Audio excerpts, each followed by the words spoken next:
היום נלמד איך מציירים את האיש הזה. דבר ראשון, עושים ככה וככה. אתם לא חייבים לעשות בזהב, אבל אני רוצה. אחרי זה תעשו עוד כאלה, רק בלמטה.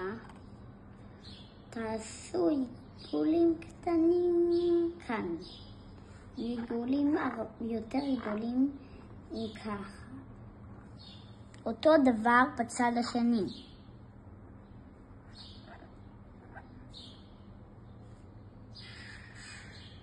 ואז תעשו ככה. בעיניים.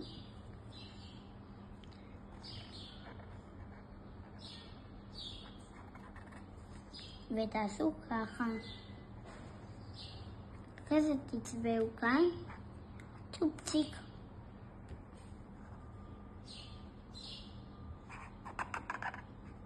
אחרי זה תעשו את הפה שלו, את האוזניים.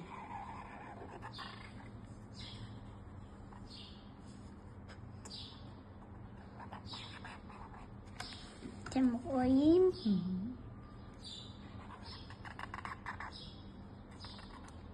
ואז אתם יכולים לצבוע ולא אני, אבל בחרתי כן.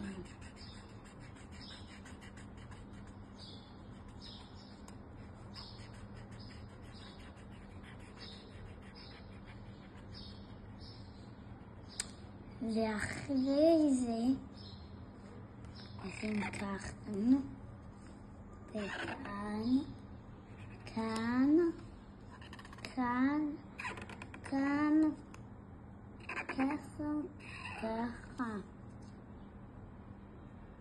וככה.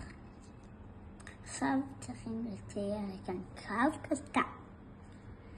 לצייר את זה בום, בום, בום, בום, בום, בום. וזה צריכים לצייר קו כזה.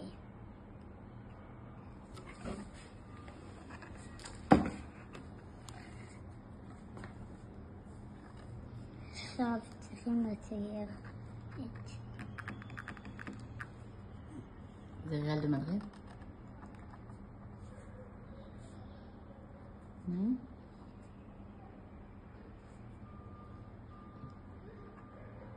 עכשיו קווים. זהו, le film il est long déjà. זהו?